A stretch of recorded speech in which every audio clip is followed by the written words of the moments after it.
Hello everybody and welcome back, I'm the R6 lore guy and welcome to the updated lore of Clash in Year 10 Season 2. Just like with the other remasters for the recruits in Blackbeard, a lot of the background is the same, but there is a bunch of new information, exploring their past even more, and of course talking about their new gadgets as well. So all I ask is, if you haven't hit the like button, then make sure you do it, it's free and it really does help the videos, and if you haven't already, make sure you subscribe. You can always unsub at any point if you don't like the content. So let's take a look at Clash's new bio and some other pieces of information such as the key art, which help tell this new expanded lore of Clash. So Morowa Evans was born in London, England.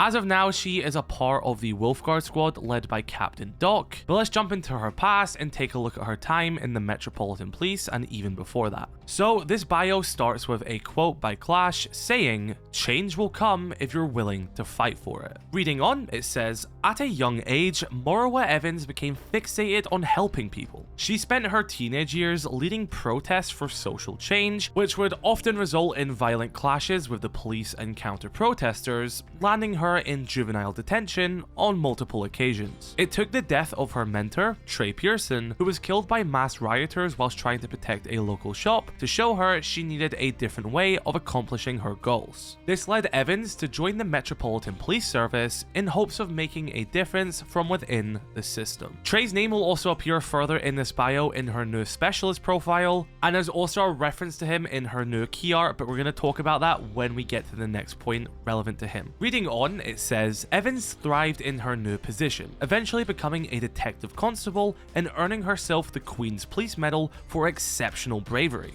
This accomplishment granted her the opportunity to attend the Gold Command meetings, during which she proposed new crowd control strategies. Her years as a riot leader gave her a unique perspective on the most efficient ways of handling these situations. Her renown got her assigned to protect a member of GSAC during a city-wide riot, presumably referring to the 2011 London riots. With her knowledge of rioter behaviour, Evans kept the council member away from any violent altercations. Impressed by her resourcefulness, they offered her a chance to undergo Rainbow's recruit training. And this is when she would then be integrated into Rainbow alongside Maverick." Now, a lot of that bio is familiar, however, the bits with the GSAC have been added with this new updated bio, further developing more of her background and explaining more how she got involved with Rainbow. Now, next up we have an entirely new specialist report from Doc, who is the captain of Wolfguard, the squad Clash is in, and this specialist profile is replacing the psychological reports which Harry used to do. So let's see what Doc has to say about one of his squad members. "When first introduced to Morowa Evans as a prospective Rainbow operator, I was against it. I confronted Harry about how we didn't need an unpredictable cop with a record of insubordination in our ranks. He just smiled at me and said, 'Passion is often misunderstood. I agree she is headstrong, but there is much more to her. All I ask is that you give her the opportunity to show you.' The following day, I was assigned to mentor her. It took a few missions, but I eventually understood what he was trying to teach me. When you look past the constant swearing and the reputation, you get to know someone desperately wanting the world to do better.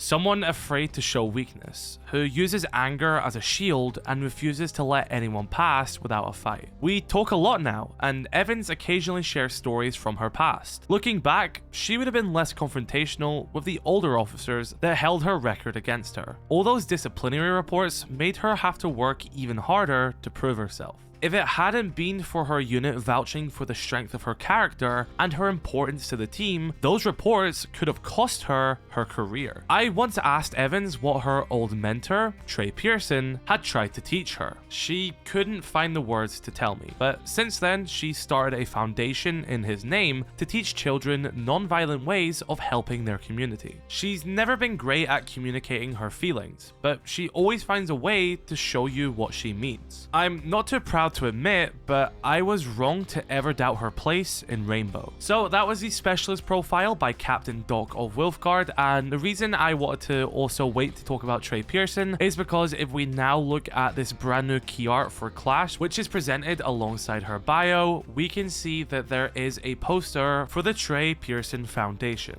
And we can see that this poster mentions political activism, educational programs, as well as stopping violence. Now before we continue on more with her bio, especially looking at her new gadget evaluation, because this shield was made by Nighthaven, I want to point out some other things which is on this key art for Clash. The first of which being the wanted posters for the Carries Legion, specifically Phobos and Deimos. Now the ones for Deimos are crossed out, implying that he is still in Rainbow's custody and he is no longer wanted. However, Phobos is still at large and they still do not know his identity. As well as this, there is some graffiti on the wall behind Clash, one of which says Save Dokkaebi, referencing the current storyline which is happening with Dual Front and Dokkaebi's capture after the assault of Hereford base. And there's also another piece of graffiti which says 1v1 me in Blazing Holsters 3. This just sounds like an in-universe video game and is probably just a bit of a parody and reference to 1v1 me in Siege, but I also think that this is referring to the return of the Showdown event in Year 10 Season 2 as well, which has been announced, and this is the third iteration of this event, so Blazing Holsters 3 does seem to be a bit of a nod to that.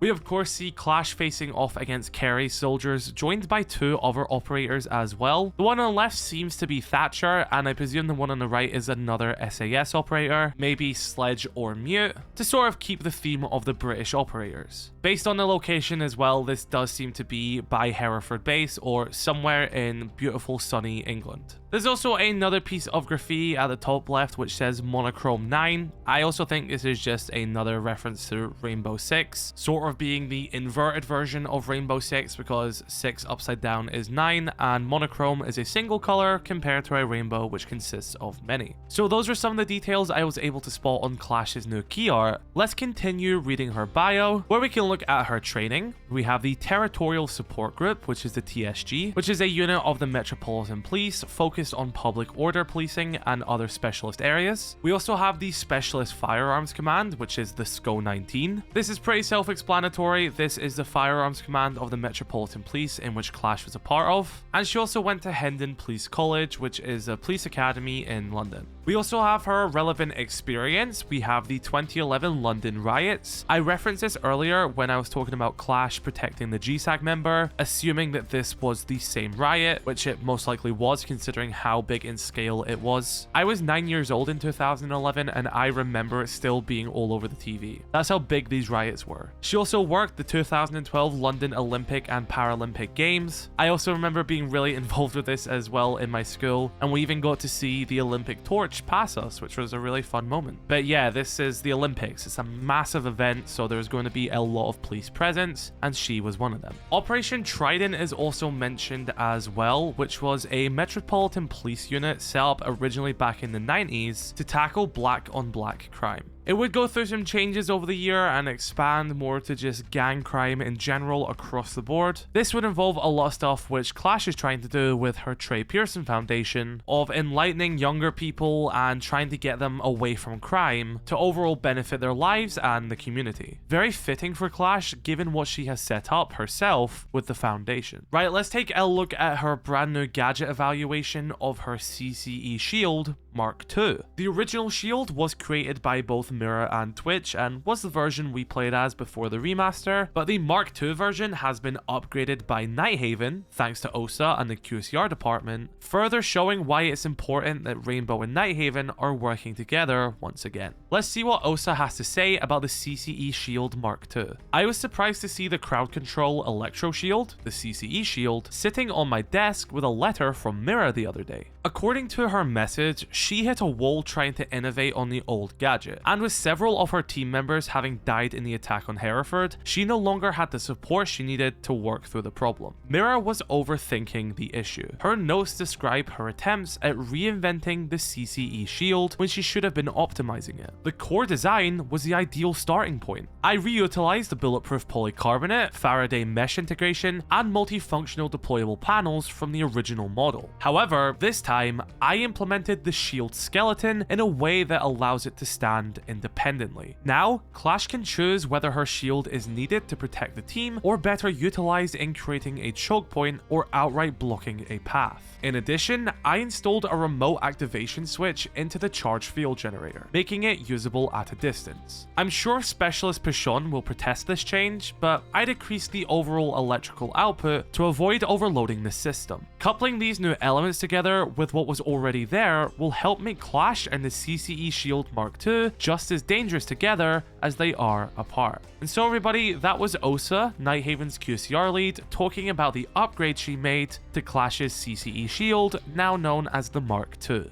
And with it, that is the updated bio and lore of Clash in Rainbow Six Siege. As with every new operator and remaster, expect to see her showcased in the new comic book and the lore for this season, and I absolutely love what they have done as Clash. I think they took quite a shallow operator and really built upon her, and now we have this really cool operator in my opinion. I love this remaster, both in game and in the lore. So be sure to let me know your thoughts in the comment section below, drop a like on this video if you did enjoy, subscribe if you are new, catch you all in the next video. I love you all, stay safe, have a good one, peace.